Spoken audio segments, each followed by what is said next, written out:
Applebloom stood there for several minutes, staring in disbelief. She was now all by herself, in the middle of the Everfree forest. She'd been inside before, but never farther than her friend Zakura's house, and always on the designated path. Now the small hut the old zebra lived in, or any kind of path, seemed terribly far away. Then an idea occurred to her. I'll just follow the tracks. They've got to lead out of here at some point. So, feeling very proud of herself, she situated her hooves right down the middle of the metal railings and started walking. Sadly, things are rarely ever this simple. After walking for what seemed like an hour, Applebloom's hooves were aching fiercely, but still she soldiered on, continuing forwards to what she was sure would be a break in the forest, until she came upon a green saddlebag. Huh? She looked at it closely, and there was an apple on the side, along with the letters A-B. It was hers. She dropped it when the train dumped her out. She was going in circles. The mare side of her brain rallied against this. How was that possible?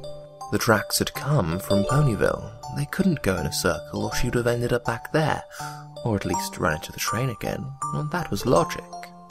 The mare side of her brain continued to say that it must have been some kind of mistake. Perhaps her bag had gotten caught on the side of the train and dragged along to this point before it had fallen off. This was by all rights a sound theory. The filly side jumped up and down and waved its forehooves, telling her that something was amiss. Magic! It's magic! She waved it away and nodded. That must be it. It had gotten caught on the train. It's about time you got back. Applebloom's head whipped around to find a small pig with a missing ear sitting a few feet away. It crinkled its snout at her. She looked around a bit more. Yeah, it was me. It's about time you got back, sweetheart. Applebloom's mind registered two things. The mare side registered that a pig was talking to her, while the filly side very much wanted a bucket for calling her sweetheart. The filly side won out. Sweetheart? Applebloom advanced on the small thing. Who are you calling sweetheart?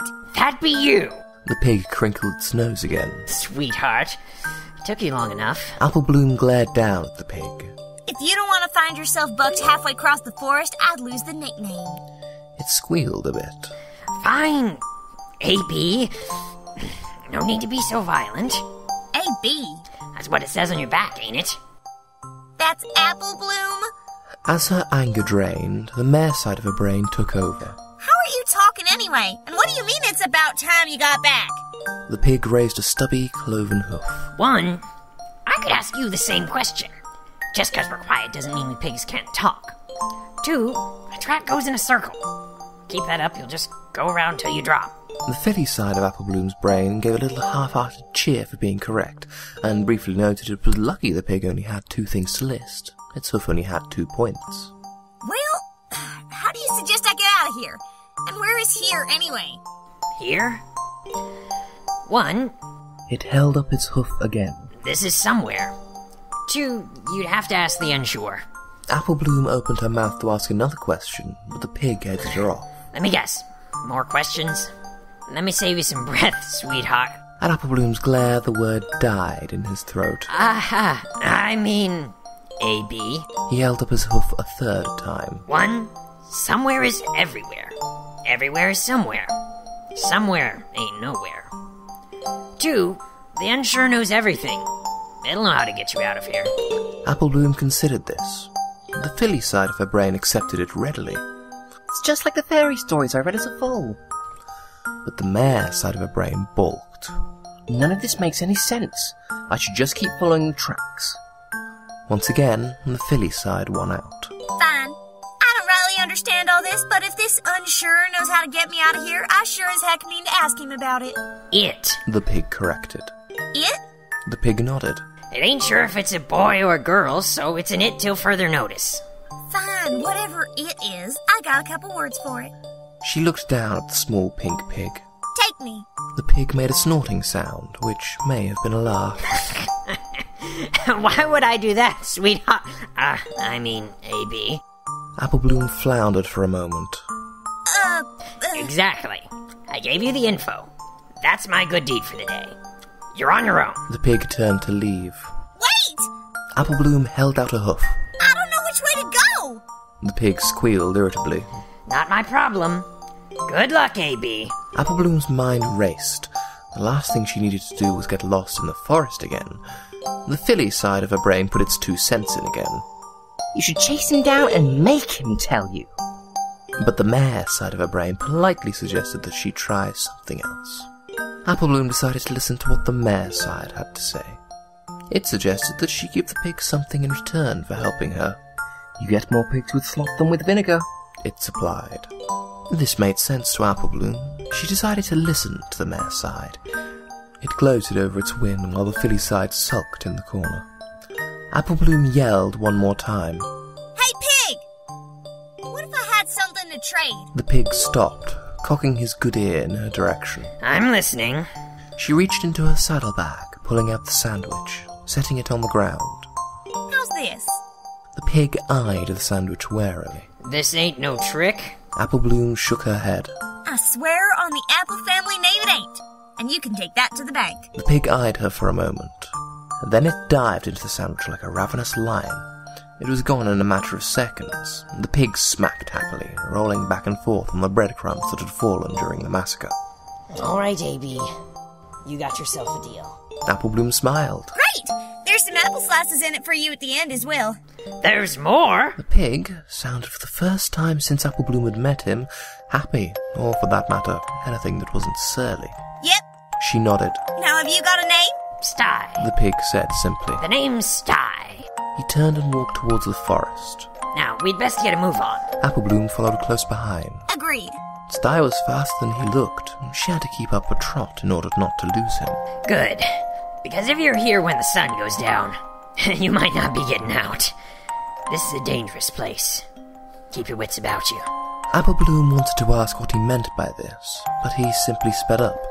Her hooves still hurt from walking along the train tracks for so long, but her years of helping in the fields of her family's orchard had made her strong. She kept up despite their complaints. The mare side of her brain was still on the fence about following a talking pig deep into a dangerous forest, but it was starting to come around. The filly side bounced along happily, enjoying the adventure.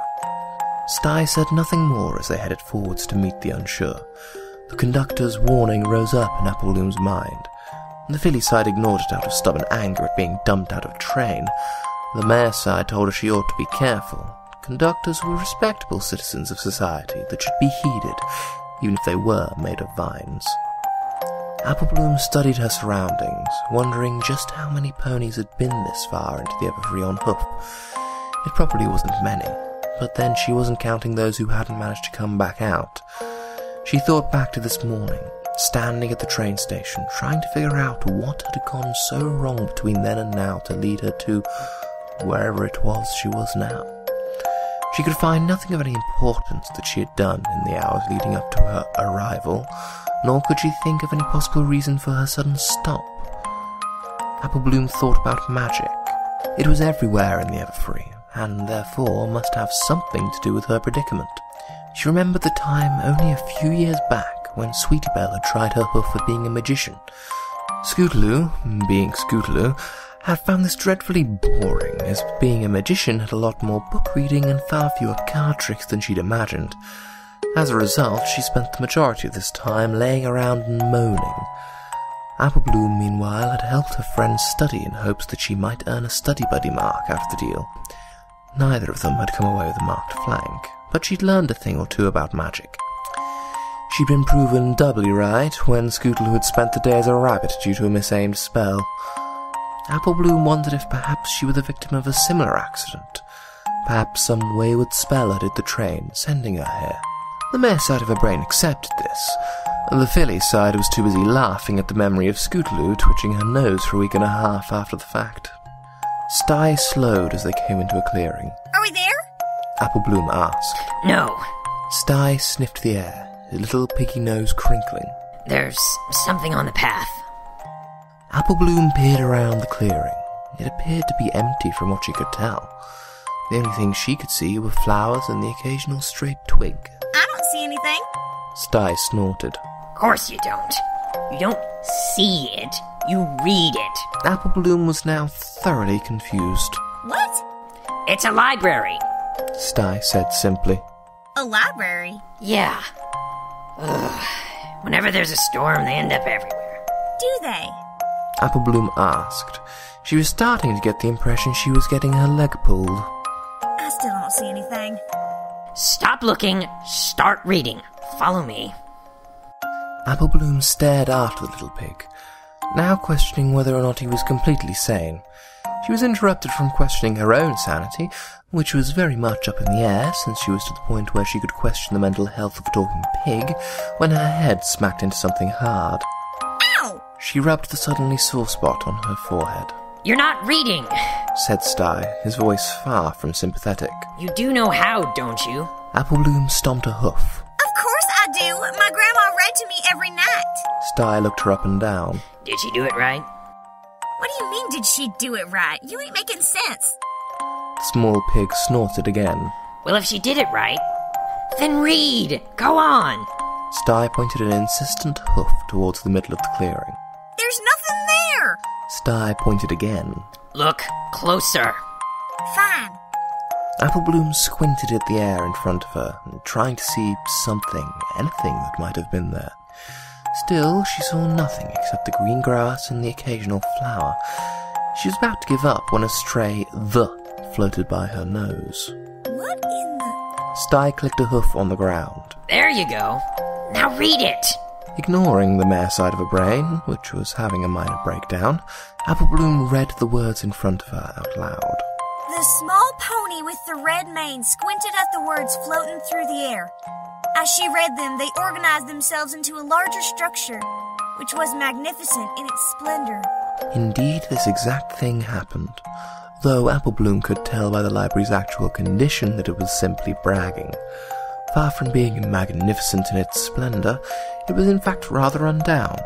It was what appeared to be a brick building, though it also looked as though a great number of ponies had taken chisels to the walls. Several of its windows were cracked or gone altogether. In front of her was a sign which read Wecco, as most of its letters had fallen off, most recently the E after a collision with her head. She noted that the whole thing smelled terribly of wet books. The part Applebloom was amazed about, though, was what it was actually made of. If she held her eyes close to any part of the building, she could see a running report of what was currently happening scrolling by in fancy type. Sty scoffed. There's nothing I hate more than a library with an ego. He hopped up the first step with a bit of effort. Well, let's get a move on. There's no way around. We'll have to go through. Applebloom looked up at the dilapidated building. Through? Yes, now come on. I can't push this door open on my own. Applebloom decided it was better to just go with it and stop asking questions. The mare side of her brain, along with the filly side, heartily agreed, and followed Sty up the stairs. The door was heavier than it looked. This is mostly due to the fact that words are a lot heavier than most people give them credit for, but they finally managed to get it open with a classic creaking noise. The interior was just as unkempt as the exterior. The shelves were almost entirely empty, as most of the books taken up residence on the floor. Stray pages lay in every nook and cranny of the main room, some even stuck to the ceiling with damp. The mare side of Applebloom's mind wept at the sheer destruction of literature. Wow, the storm hit this place hard. It'll take a while for it to regroup without a good librarian. He started forwards, his tiny hooves clicking lightly on the wooden floor. Applebloom was briefly reminded of the library rack in Ponyville, though that one was a lot neater and a great deal drier. Come on then, we won't get closer if we stand around gawking. Applebloom thought this was sensible advice. They progressed through the damp halls of the library, avoiding soaking books and overturned shelves. The canopy of the forest let very little light in through the old cracked and shattered windows above them. It gave the whole place the feeling of a graveyard. Applebloom's curiosity and fear grew steadily as they wore on. Hey, Sty, can I ask you a question? She asked as they passed the remains of the foals section. You're going to anyway. Well, every pony keeps telling me I'm somewhere, but I'm not rightly sure where somewhere is. Sty looked at her over his shoulder, somehow managing to look down on her, though he was little bigger than a soccer ball. It's here, of course. Any more obvious questions? Applebloom bristled. She didn't like being talked down to. No! You know what I mean. I ain't never heard of a place called Somewhere. Sty stopped walking and turned around, taking on the expression of a particularly impatient teacher talking to a particularly slow student. Of course you have. Everyone who uses a map is trying to get somewhere, right? Applebloom opened her mouth, then closed it, then opened it again. Sty turned away and continued walking. Exactly. Now, we haven't got time for the... Ah! He was interrupted as something black, white, green, and very loud came barreling out of the dark. It tripped over the small pig and went sprawling into the opposite wall, where it continued to spout gibberish. Flies! Flies are an insect of the order Diptera, and wood! Wood is a fibrous tissue that this thing, and... What was that? Sty groaned, picking himself up from the floor. That...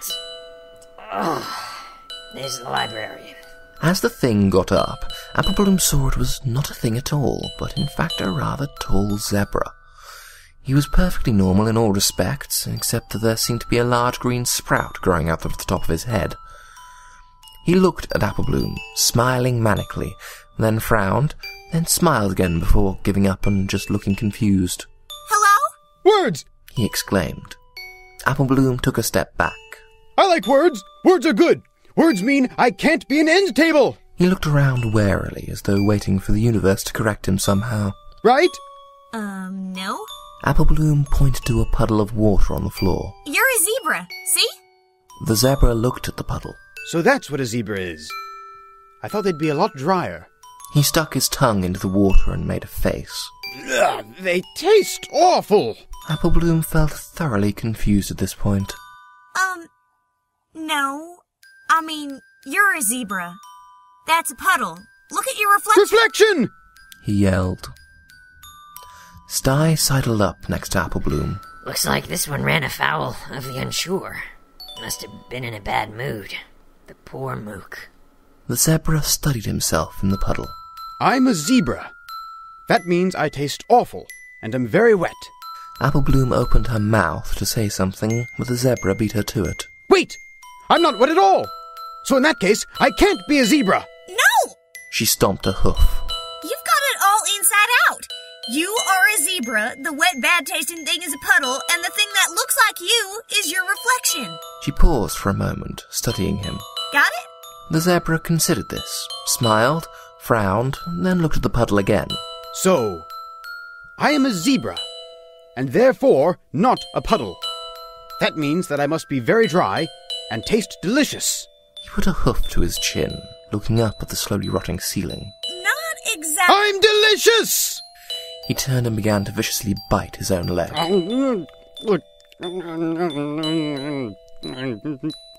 Sty tapped Applebloom. Come on. There's no helping him. He doesn't even know what he is anymore. Applebloom looked at the zebra, who was contemplating the flavor of his leg. What did he do to him? The unsure, I mean. It, kid. It. Sty corrected. He frowned at the zebra. You know that little bit of doubt in your head? That little tiny voice that says, hey, maybe everything's not what I think it is. Applebloom nodded. I think so. The unsure is that. It takes that feeling and makes it bigger. Sometimes for fun. The result... The zebra yelped as he attempted to eat his own tail. Ah! Isn't good. In Applebloom's head, two emotions fought with one another. On the mare's side, there was fear and apprehension. She very much wanted to get back to the train, to get away from this nonsense and back to the sensible world she knew, where libraries were made of brick, pigs didn't talk, and ponies rarely ever drove other ponies insane. On the filly side, she felt anger. Anger at the unsure, who she was now certain had something to do with her arrival. It only made sense, and that's how it would have gone in the stories she'd read when she was little. It's always the unseen, obviously evil thing that causes the main conflict. This, added to the fact that every pony she'd met since she'd arrived seemed terrified of it, made her even more angry.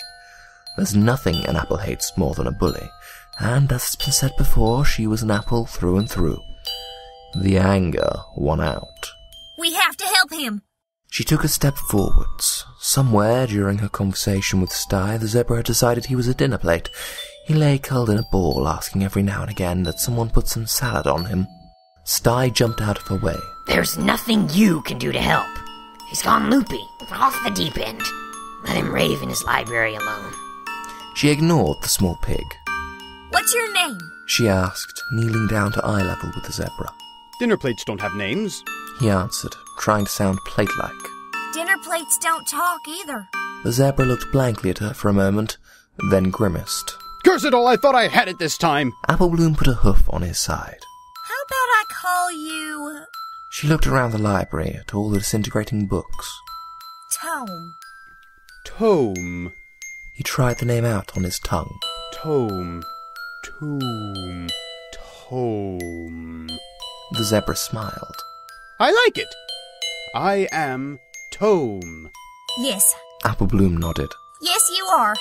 Now tell me, Tome, what happened? Tome's face clouded. I don't know. He looked confusedly around the library. Books. What about books? Did I? Yes. Wait. No. Maybe? Did I shelve books? Applebloom nodded. Yes, you were the librarian. Right, Sty? The little pig snorted and rolled his eyes. Yeah, that's right. Not a very good one either by the looks of this play. Ow! He was silenced as Applebloom's left hoof hit his leg. Librarian. Said Tome. Yes. I'm a librarian. The small sprout on the top of his head suddenly grew a few inches. A small bud formed at the top. Now, remember what happened. I'm not sure. He looked imploringly at Applebloom. Why am I not sure? Because you met the unsure. It kind of goes with the title. All the colour drained from Tome's face. I remember that. Wait. He looked at the ceiling. No. Yes. Wait. Wait again. Yes! The unsure! Oh, Celestia, the unsure! That's bad. That's bad, isn't it? Or was it good? No, it can't be good. Because if it were good, I would have remembered it, so it must be bad. Yes, bad. Not good at all. Awful. Awful. He began to shake. It was awful. So awful. My mind. It was awful. Bad. Terrible. The sprout on his head grew a bit taller. Back up, kid! Yelled Sty. I was cleaning. Shelving. Yes. My library. Because I'm a... Yes. Librarian. Awful. No. Yes. You! He turned to Applebloom. What is your name? The not-quite mare took Sty's advice and backed up a few feet. Applebloom. Are you all right? Applebloom. All right. He cocked his head to the side, leaves on his head shaking as he did. Yes, I'm all right. I've got memories. He smiled, and then frowned. Awful. Awful memories. Applebloom jumped as the shelf next to her righted itself violently, slamming against the wall. Memories! Such memories! Of my library! Books flew from the ground, shaking themselves off like wet dogs. Pages torn from their bindings repelled themselves, flying like birds to their shelves. The sound of crinkling paper was deafening. My library! My library shouldn't look like this! Glass flew backwards into cracked and shattered windows, fusing in place like pieces of a puzzle. Applebloom took another step back as a mighty wind started blowing. The water on the ground and in the air swirled through it like a tornado. The doors slammed open, sending it whirling out into the forest. The rot crawled away, leaving new wood in its place as the library once again attained its former glory. The sprout on Tome's head grew another inch before its bud burst open, a large yellow sunflower blooming out like a small sun. Then everything was quiet. Tome got up calmly and walked behind a desk that hadn't been there a moment before. From one of its many drawers he pulled a pair of glasses, which he placed on the tip of his nose. He looked down at Sty, who was cowering behind a bookcase, and then to Applebloom. May I help you? He asked.